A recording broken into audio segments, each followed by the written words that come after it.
बंधु माने आजिर एही कार्यक्रम को आपण मानकु स्वागत। आजिर एही कार्यक्रमटी बिछा राशि व्यक्ति विशेष मानक पई बहुत गुरुत्वपूर्ण अटे, कारण आगामी 3 दिन आपणकर जीवन रे एक अविस्मरणीय दिन हेबा पई जाउची।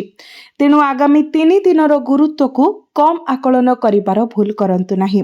एही समय मध्यरे आपणकर क्यारियर भाबरे केतु, आराम एवं धन भाबरे राहुकर उपस्थिति एवं आपणकर षष्ठ भावरे बुधादित्य राजयोगर गठन आपणकर जीवन को एक संपूर्ण नूतन मोड़ देवाकू जाउछि। तीनोटी प्रमुख शुभ खबर निश्चित भावरे आपणक द्वार रे ठक ठक करबाकू जाउछि। आपणकू एककालीन तीनोटी निर्दिष्ट सतर्कता मध्य पालन करबाकू पड़िबो, कारण सप्ताह परि सप्ताह, मास परि मास एवं वर्ष परि वर्ष आपण समान भूल रे पड़ी चली एवं सेही समान भूल गुड़ी को पुनरावृत्ति करुछंती, जहाँ आपणको ग्रह मानक द्वारा प्रतिश्रुति दिया जाइथिबा शुभ लाभ पाइबारु बाधा दिए। आपण निरंतर एही चिंतारे ग्रस्त थांती जे टंका केबे आपणको हातेरे रहु नाही। आपण काली कोन हेबो से विषय चिंतित होई आपणकर दिन एवं राति बिताई देउछंती। अनुभव करुछंती जे आपणकर कठिन परिश्रम अनुरूप फलाफल देउ नाही एवं आपणकर निज प्रियजन मध्य आपणक ठारू मुह फेराई नेउछंती। केतेक आपणको कठोर समालोचनार शिकार मध्य करुछंती। शेषरे एही समस्या गुड़िकर समाधान केबे हेबो? एही भिडियो रे आमे आपणक पई तीनोटी बड़ खुशी खबर आनिछु। आगामी 3 दिन मध्यरे आपणकर जीवन रे घटिबाकू जाउथिबा एही शुभ खबर गुड़िक आज आमे आपणकू जणाइबाकू चाहुछु। तथापि कोन करिबाकू पड़िबो एवं कौन एड़ाइबाकू पड़िबो ताहा जानिबा मध्य अत्यंत गुरुत्वपूर्ण। केउ निर्दिष्ट प्रतिकार जहाँ आपणक पई सकारात्मक समाधान आनिबो। ए वीडियो रे आमे समस्त विषय विस्तार भाबरे आलोचना करिबा। तेणु जदि आपणकर बिछा राशि होई थाए तो वीडियोटी को शेष पर्यंत निश्चय देखंतु एवं वीडियोटी को लाइक करी चैनलटी को सब्सक्राइब करि दियंतु। कमेंट बॉक्स रे भक्ति एवं श्रद्धार सहित जय श्री जगन्नाथ, जय मां लक्ष्मी निश्चय लिखंतु। तो बंधु माने आपनको जो शुभ खबर मिलिबाकू जाउछि सेथि मध्यरु प्रथम शुभ खबरटी हेउछि सूर्य एवं बुधଙ୍କ संयोग हेतु आपनको षष्ठ भावरे बुधादित्य राजयोग सृष्टि हेउछि। षष्ठ भावटी हेउछि रोग, ऋण एवं शत्रुर भाव। तेणु आगामी 3 दिन मध्यरे बुध निश्चित भावरे एही क्षेत्र रे आपनकर सहाय्य करिवे बोली दृढ़ संभावना अछि। उदाहरण स्वरूप हुई तो आपण एक प्रतियोगितामूलक परीक्षा पाई प्रस्तुत हेउछंती किंबा आपण आपणकर कर्म क्षेत्र रे एक प्रतियोगितामूलक परिस्थितिर सम्मुखीन हेउछंती। जे कोनोसी प्रकारर प्रतियोगिता रे बुध आपणको विजय प्रदान करबाकू जाउछंती, कारण बुध वर्तमान बहुत भलो स्थिति रे अछंती, जेतेबेले कि सूर्य उच्चस्थ अछंती, एक स्थान जहाँ केवल मई 15 तारिख पर्यंत रहिबो। तापरे सूर्य आगकू जिबे आपणकर सप्तम भाव को प्रवेश करिवे। वर्तमान एही परिस्थितिर लाभ उठाइबा पाई उपयुक्त समय। जदि कोनोसी चैलेंज ग्रहण करिबा किंबा प्रतियोगिता रे अंश ग्रहण करिबार सुजोग आसे तेबे एहाको आपण भूले मध्य हाथ छड़ा करंतु नाही, कारण एहा विजय हासिल करिबार संभावना अत्यंत अधिक। जदि आपणकर कोनोसी कोर्ट कचेरी मामला लागि रहिछि किंबा कोनोसी विवाद जहाँ समाधान हेउ नाही तेबे आमर आपणको परामर्श हेउछि एही निर्दिष्ट समय मध्यरे अर्थात मई 15 तारिख पूर्वरु आपण सुनानी किंबा मामलार समाधान करबाकू चेष्टा करंतु। आपण जे कोनोसी समस्यार समाधान करबाकू चाहुछंती मई 15 पूर्वरु एहाकू समाधान करंतु। आपणकर उद्देश्य हासिल हेबो एवं निष्पत्ति आपणको सपक्षरे जीवो। यह कारण सूर्य एवं बुध जो बुधादित्य राजयोग गठन करुछंती ताहा आपणकर षष्ठ भावरे अर्थात शत्रु मानक उपरे आपण विजय हासिल करिवे। बंधु माने बेले बेले एपरि किछि घटना घटे आमर कार्यालय किंबा वृत्तिगत परिवेश आमर कठिन परिश्रम, क्यारियर उन्नति एवं बुद्धिमता किछि निर्दिष्ट व्यक्ति विशेष मानक द्वारा असम्मतिर सम्मुखीन हुए। फलस्वरूप सेमाने आमको फसाइबा किंबा दुर्बल पाई छोट राजनीतिर आश्रय नहीं पारंती। आपण एपरि परिस्थितिर सम्मुखीन होई पारंती जेउठारे सहकर्मी माने आपणक विषय गुजब प्रचार करंती, आपणक उपरिस्थ अधिकारी मानकु गुजब प्रचार करंती किंबा आपणक विरुद्ध रे मिथ्या सूचना प्रसारण करंती। मूलतः सेमाने आपणकर स्थिति को दुर्बल करबाकू चेष्टा करिवे। तथापि बुधंकर आशीर्वाद पाई धन्यवाद। आपण सेमानंकर चक्रांत पाई एक समानतार अधिक प्रमाणित हेबे। यह व्यतीत षष्ठ भाव में यह ग्रह संजोगर प्रभाव हेतु आपण जेकोसी चाकरी इंटरव्यू आपण जीवाकु थिला ताहा मई 15 तारिख पूर्व सफलतार सहित समाप्त होइजिबो। कोनोसी परिस्थिति रे एही गुरुत्वपूर्ण विवरणी को अणदेखा करंतु नाही। एबे आसंतु आपणक जीवन रे घटिबाकु थिबा द्वितीय खुशी खबर कोन जानिबा। बंधु माने आपणकर पंचम भाव में हेउथबा शनि एवं मंगलंकर संयोग जोगु आपणकर जीवन रे किछि निर्दिष्ट प्रभाव देखिबाकु मिलिबो। पंचम भावटी हेउछि आपणकर शिक्षा, आपणकर प्रेम जीवन एवं संतान संततिर भाव, आपणकर बुद्धिर भाव। तो यही भाव में शनि एवं मंगलंकर उपस्थिति आपणकर एवं आपणक पिलामानक मध्यरे संपर्क गतिशीलतार एक गुरुत्वपूर्ण उन्नति आनिबाकु जाउछि। एहार अर्थ हेउछि जे आपणक पिलामाने आपणक इच्छा अनुसार निजको आचरण करिवे, सेमाने आपणको सम्मान करिवे एवं आपण सेमानक प्रति गर्वर भावना अनुभव करिवे। आपणको निजर पिलामानंकु नै किछि खुशी खबर आसी पारे। एहा व्यतीत शुक्र वर्तमान सप्तम भाव में निजर स्वराशि रे गोचर करुछंती। आपण देखिबे जे शुक्र आपणकर सप्तम भाव में गोचर करुछंती, जाकी आपणकर वैवाहिक जीवन, आपणकर जीवन साथी एवं आपणकर व्यावसायिक सहयोगिता को नियंत्रण करे। एई भाव में शुक्रंकर उपस्थिति जे हेउछंती प्रेम एवं आकर्षणर प्रतीक, तो बिछाराशिर जन्मित व्यक्तिविशेष मानक पई एही गोचर सूचाई देउछि जे आपणकर प्रेम संपर्क सुदृढ़ हेबो। जदि आपण एक व्यावसायिक सहभागितारे नियोजित अछंती अर्थात पार्टनरशिप बिजनेस करूछंती, तेबे आगामी 3 दिन मध्यरे सेही पार्टनरशिप बिजनेस रे आपणको आर्थिक लाभर प्रबल संभावना रहुछि। एहा सहित एही अनुकूल ग्रह संरचना सृष्टि हेउछि जहा छात्र छात्री माननको सेमानकर पाठ पढ़ारे उत्कृष्ट ध्यान बजाय रखिबारे सक्षम करिबो। एही संभावना स्पष्ट भाବରେ दृश्यमान। एहा व्यतीत आपण किछि शुभ खबर किंबा सौभाग्य पाई पारंती, जहा निश्चित करे जे आगामी 3 दिन आनंद रे परिपूर्ण हेबो। तथापि 3टी निर्दिष्ट भूल अछि जहा आपणको एडाइबाकू पड़िबो एवं किछि सतर्कता आपणको विशेष भाବରେ ग्रहण करिबाकू पड़िबो। तो आमे वर्तमान आपणको सेही सतर्कता विषय कहिबाकू जाउछु।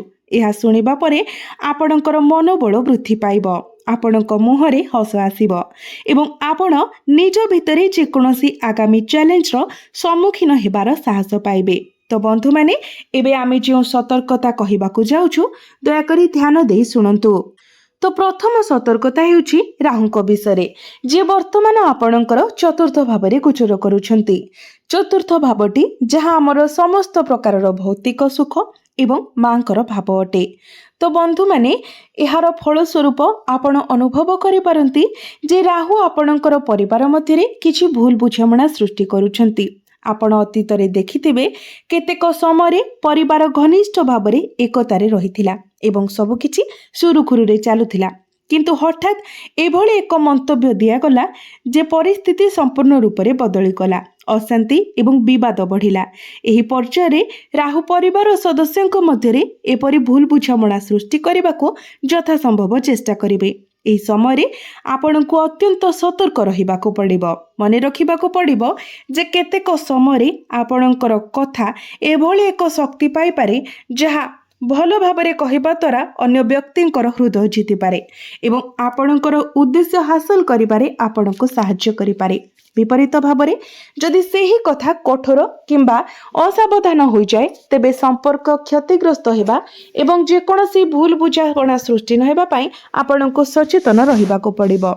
जदि परिस्थिति खराब आड़कू गति करे तेबे एही 3 दिन मध्यरे आत्मनियंत्रण बचाय रखंतु। एहा ही आपणकर प्राथमिक दायित्व हेबो। जदि आपण किछि इन्वेस्टमेंट करिबा पई चाहुचंती तेबे एहा सठिक समय नुहे। राहु प्रतारणामूलक होई पारे, से आपणक मध्यरे भ्रम सृष्टि करि पारे। तेणु आपण भाबिबे जे मु एठारे 100% लाभर ग्यारंटी देउछि। एपरि लोभ किंबा मिथ्या प्रतिश्रुति आपणक भितरे प्रवेश कराई पारे। आपण निवेश सहित आगको बढ़ी पारंती। केवल आपणकर टंका सेठारे फसी रहितिबा किंबा बंद होई रहितिबा देखिबाको पाई पारंती। राहु घरोई सुख एवं संपत्तिर भावरे गोचर करुछंती। ଏହା କୌଣସି ସାମାନ୍ୟ କଥା ନୁହେଁ। ଏହାକୁ ହାଲୁକା ଭାବରେ ନିଅନ୍ତୁ ନାହିଁ। ବିଶେଷ କରି ଏହି 3 ଦିନ ମଧ୍ୟରେ କୌଣସି ପରିସ୍ଥିତିରେ ନିବେଶ ଯୋଜନାରେ ଫସିଯାଆନ୍ତୁ ନାହିଁ। ସମ୍ପତ୍ତି ନିବେଶ ସମ୍ବନ୍ଧୀୟ ଯେକୌଣସି ନିଷ୍ପତ୍ତିକୁ ବର୍ତ୍ତମାନ ପାଇଁ ସ୍ଥଗିତ ରଖିବା ଆପଣଙ୍କର ସର୍ବୋତ୍ତମ ହିତକର ହେବ। ଏହା ସହିତ ଦୟାକରି ନିଶ୍ଚିତ କରନ୍ତୁ ଯେ ଆପଣ ଆପଣଙ୍କର ମାଙ୍କର ସ୍ୱାସ୍ଥ୍ୟ ପ୍ରତି ଧ୍ୟାନ ଦେଉଛନ୍ତି ଏବଂ ଯତ୍ନ ନେଉଛନ୍ତି। ରାହୁ ଆପଣଙ୍କ ମାଙ୍କ ଜୀବନରେ କିଛି ଛୋଟ ଛୋଟ ଅସ୍ଥିରତା ସୃଷ୍ଟି କରିପାରେ। ରାହୁଙ୍କର ପ୍ରଭାବ ଯୋଗୁଁ ଆପଣଙ୍କର ମାଙ୍କର ସ୍ୱାସ୍ଥ୍ୟ ପ୍ରଭାବିତ ହୋଇପାରେ। ତେଣୁ ଆପଣଙ୍କୁ ନିଶ୍ଚିତ ଭାବରେ ତାଙ୍କର ମଙ୍ଗଳ ପ୍ରତି ଧ୍ୟାନ ଦେବାକୁ ପଡ଼ିବ। ତ ବର୍ତ୍ତମାନ ତୃତୀୟ ଏବଂ ଶେଷ ସତର୍କତା ବିଷୟରେ ଜାଣିବା। ତ କେତୁ ଆପଣଙ୍କର 10ମ ଭାବରେ ଗୋଚର କରୁଛନ୍ତି। 10ମ ଭାବଟି ହେଉଛି କ୍ୟାରିୟର ଭାବ। ତ 10ମ ଭାବରେ କେତୁଙ୍କର ଉପସ୍ଥିତି ଏହା ବିଚ୍ଛିନ୍ନତା କିମ୍ବା ପୃଥକୀକରଣର ଭାବନା ସୃଷ୍ଟି କରେ। ଜିନିଷଗୁଡ଼ିକ ସହିତ ସମ୍ପର୍କ ସ୍ଥାପନ କରିବା ପରିବର୍ତ୍ତେ ଏହା ଆମକୁ ସେମାନଙ୍କ ଠାରୁ ଦୂରେଇ ନେଇଥାଏ। ଯେହେତୁ କେତୁ ଆପଣଙ୍କର 10ମ ଭାବରେ ଗୋଚର କରୁଛନ୍ତି, ଆଗାମୀ 3 ଦିନ ମଧ୍ୟରେ ଆପଣ ବର୍ତ୍ତମାନ କରୁଥିବା କାମରୁ ବିରକ୍ତି କିମ୍ବା କ୍ଳାନ୍ତ ଅନୁଭବ କରିବା ଆରମ୍ଭ କରିପାରନ୍ତି। ଆପଣଙ୍କର ବର୍ତ୍ତମାନର ଚାକିରି ପରିସ୍ଥିତି ଯାହା ହେଉନା କାହିଁକି, ଆପଣ ଇସ୍ତଫା ଦେବା ବିଷୟରେ ଚିନ୍ତା କରିପାରନ୍ତି। ଆପଣ ଆପଣଙ୍କ କାମରେ ଅସନ୍ତୁଷ୍ଟ ଦେଖାଯିବେ ଏବଂ ଅନୁଭବ କରିବେ ଗଭୀର ଭାବରେ ଆପଣ ଆପଣଙ୍କର ବର୍ତ୍ତମାନର ଚାକିରି ଛାଡ଼ିବାକୁ ଏକ ଆଗ୍ରହ ଅନୁଭବ କରିବେ। ଏକ ନୂତନ ବୃତ୍ତିଗତ ରାସ୍ତା ଅନୁସରଣ କରିବା ବିଷୟରେ ଚିନ୍ତା କରିବା ଆରମ୍ଭ କରିପାରନ୍ତି। ଶୀଘ୍ର ତାର ଏକ ଭାବନା ଆପଣଙ୍କ ଜୀବନରେ ପ୍ରବେଶ କରିପାରେ ଏବଂ ଏହା ବ୍ୟତୀତ ଆପଣ ଆପଣଙ୍କର ଭାବନା ଦ୍ୱାରା ଭାସିଯାଇ ଖରାପ ନିଷ୍ପତ୍ତି ନେବାର ବିପଦରେ ଥାନ୍ତି। କାରଣ କେତୁ ସ୍ୱାଭାବିକ ଭାବରେ ଏକ ଶକ୍ତି ଯାହା ବିରକ୍ତତା ସୃଷ୍ଟି କରେ। ଯେତେବେଳେ ଆପଣ ଆପଣଙ୍କ କାମରେ ବିରକ୍ତି ଅନୁଭବ କରନ୍ତି, ଯେତେବେଳେ ଆପଣଙ୍କର ଚାକିରି ଛାଡ଼ିବାର ଚିନ୍ତା ଆପଣଙ୍କ ମନକୁ ଆସେ କିମ୍ବା ଯେତେବେଳେ ଆପଣ ଆପଣଙ୍କର ବୃତ୍ତିଗତ ଜୀବନରେ ଅସନ୍ତୁଷ୍ଟ ଅନୁଭବ କରନ୍ତି, କେବଳ ଗୋଟିଏ ଚିନ୍ତାଧାରା ମନରେ ରଖନ୍ତୁ, ଅତି କମ୍ରେ ମୋର ଏକ ଚାକିରି ଅଛି। ଏହି ଦୁନିଆରେ ଆପଣ ଅଗଣିତ ଲୋକଙ୍କୁ ପାଇବେ ଯେଉଁମାନେ ଯେକୌଣସି ପ୍ରକାରର କାମ କରିବାକୁ ଇଚ୍ଛୁକ ଅଟନ୍ତି, ଯାହା ସେମାନେ ହାତକୁ ନେଇପାରିବେ। ତେଣୁ ଆପଣଙ୍କୁ ବର୍ତ୍ତମାନ ଆପଣଙ୍କ ପାଖରେ ଯାହା ଅଛି ତାହା ପ୍ରଶଂସା କରିବା ଏବଂ ମୂଲ୍ୟ ଦେବା ଶିଖିବାକୁ ପଡ଼ିବ। ଯଦିଓ ଆପଣ ଏହାକୁ ପୂର୍ବରୁ ମୂଲ୍ୟ ଦେଇଥାନ୍ତି, କେତୁ ନିଶ୍ଚିତ ଭାବରେ ସେହି କ୍ଷେତ୍ରରେ ବିରକ୍ତତାର ଭାବନା ସୃଷ୍ଟି କରିବାକୁ ଚେଷ୍ଟା କରିବେ। ତେଣୁ ଏଠାରେ ଆପଣଙ୍କୁ ଟିକେ ସତର୍କ ରହିବାକୁ ପଡ଼ିବ। ଏବେ ଆମେ ଆପଣଙ୍କୁ 2ଟି ପ୍ରତିକାର ବିଷୟରେ କହିବାକୁ ଯାଉଛୁ, ଯେଉଁ ପ୍ରତିକାର ଆପଣଙ୍କ ପାଇଁ କୌଣସି ଚମତ୍କାର ଠାରୁ କମ୍ ହେବ ନାହିଁ। ଏହା ଆପଣଙ୍କ ଜୀବନରେ ରାହୁ ଏବଂ କେତୁଙ୍କର ନକାରାତ୍ମକ ପ୍ରଭାବକୁ ସଂଶୋଧନ କରିବ। ଏହା ସହିତ ଆପଣଙ୍କୁ ଶନି ଏବଂ ମଙ୍ଗଳଙ୍କ ଦ୍ୱାରା ବର୍ତ୍ତମାନ ହେଉଥିବା ଅଶାନ୍ତିରୁ ମଧ୍ୟ ମୁକ୍ତି ଦେବ, ଯାହା ଆପଣଙ୍କ ଉନ୍ନତିକୁ ମନ୍ଥର କରୁଛି ଏବଂ ଆପଣଙ୍କ ଭିତରେ କ୍ରୋଧକୁ ପ୍ରବାହିତ କରୁଛି। ଏହା ଅତ୍ୟନ୍ତ ଗୁରୁତ୍ୱପୂର୍ଣ୍ଣ କାରଣ କିଛି ପରିମାଣରେ ଶନି ଏବଂ ମଙ୍ଗଳ ମଧ୍ୟ ଆପଣଙ୍କର ସ୍ୱାସ୍ଥ୍ୟକୁ ପ୍ରଭାବିତ କରିବାକୁ ଯାଉଛନ୍ତି। ଗ୍ୟାଷ୍ଟ୍ରିକ୍ ସମସ୍ୟା କିମ୍ବା ଏସିଡିଟି ସୃଷ୍ଟି କରିପାରନ୍ତି। ଏହି 3 ଦିନ ମଧ୍ୟରେ ଆପଣ ଏପରି ସ୍ୱାସ୍ଥ୍ୟ ସମ୍ବନ୍ଧୀୟ ସମସ୍ୟାର ସମ୍ମୁଖୀନ ହୋଇପାରନ୍ତି। ତେବେ ପ୍ରତିକାର କ'ଣ?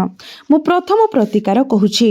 ଆପଣଙ୍କୁ 3 ଦିନ ପର୍ଯ୍ୟନ୍ତ ନିରନ୍ତର କଞ୍ଚା ଗାଈ କ୍ଷୀର ଶିବଲିଙ୍ଗରେ ଅର୍ପଣ କରିବାକୁ ପଡ଼ିବ। ଏଥିରେ କୌଣସି ପାଣି ମିଶାନ୍ତୁ ନାହିଁ।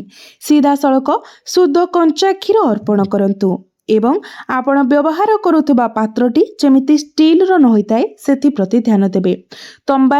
ତମ୍ବାର କୌଣସି ପାତ୍ରରେ ଆପଣ କ୍ଷୀର ଅର୍ପଣ କରନ୍ତୁ। ପରବର୍ତ୍ତୀ 3 ଦିନ ଧରି ଆପଣ ଓମ୍ ନମଃ ଶିବାୟ ମନ୍ତ୍ର ଜପ କରନ୍ତୁ। ଏହା ରାହୁ ଏବଂ କେତୁ ଉଭୟଙ୍କୁ କେନ୍ଦ୍ରୀୟ ସ୍ଥିତିରୁ ଆପଣଙ୍କ ଜୀବନରେ ସୃଷ୍ଟି କରୁଥିବା ଅଶାନ୍ତିକୁ କମ୍ କରିବାରେ ସାହାଯ୍ୟ କରିବ। ଦ୍ୱିତୀୟ ପ୍ରତିକାରଟି ହେଉଛି ଶନି ଏବଂ ମଙ୍ଗଳଙ୍କ ପାଇଁ। ଆପଣଙ୍କ ରାଶିର ଶାସକ ଗ୍ରହ ମଧ୍ୟ ମଙ୍ଗଳ ଆପଣଙ୍କ ସହିତ ଅଛନ୍ତି, ତଥାପି ଆପଣଙ୍କର କ୍ରୋଧକୁ ବାରମ୍ବାର ଉତ୍ତେଜିତ କରୁଛନ୍ତି ଏବଂ ପରିସ୍ଥିତିକୁ ବିପର୍ଯ୍ୟସ୍ତ କରୁଛନ୍ତି। ଗ୍ରହମାନଙ୍କ ମଧ୍ୟରେ ସେନାପତି ହୋଇଥିବାରୁ ମଙ୍ଗଳଙ୍କ ପାଇଁ ପ୍ରତିକାର ବହୁତ ସରଳ। ଆପଣଙ୍କୁ ହନୁମାନ ଅଷ୍ଟକ ପାଠ କରିବାକୁ ହେବ ଏବଂ ଯେକୌଣସି ଶ୍ରମିକ କିମ୍ବା ଅଭାବୀ ବ୍ୟକ୍ତିଙ୍କୁ ଆପଣ ସେବା କରନ୍ତୁ। ଯଦି ଆପଣ କୌଣସି ଅଭାବଗ୍ରସ୍ତ ବ୍ୟକ୍ତିଙ୍କୁ ଦେଖନ୍ତି, ତେବେ ସେମାନଙ୍କୁ ଆପଣଙ୍କର ସହାୟତା ପ୍ରଦାନ କରନ୍ତୁ। ଏପରି କରିବା ଦ୍ୱାରା ଭଗବାନ ଶନି ପ୍ରସନ୍ନ ହେବେ। ଆପଣ ପେଟ ସମ୍ବନ୍ଧୀୟ ରୋଗରୁ ମୁକ୍ତ ହେବେ ଏବଂ ଆପଣଙ୍କର କ୍ରୋଧ ମଧ୍ୟ ନିୟନ୍ତ୍ରଣରେ ରହିବ। ଏହା ସହିତ ଆପଣଙ୍କୁ ମସୁର ଡାଲି ଦାନ କରିବା ଉଚିତ। ଏହା ଆପଣଙ୍କ କୁଣ୍ଡଳୀରେ ଶନି ଏବଂ ମଙ୍ଗଳ ଉଭୟଙ୍କୁ ଶକ୍ତିଶାଳୀ କରିବ। ତେବେ ବନ୍ଧୁମାନେ, ଆପଣଙ୍କର ଜୀବନ ମଙ୍ଗଳମୟ ହେଉ, ଏହା ହିଁ ଈଶ୍ୱରଙ୍କ ନିକଟରେ ମୋର ପ୍ରାର୍ଥନା। ଧନ୍ୟବାଦ।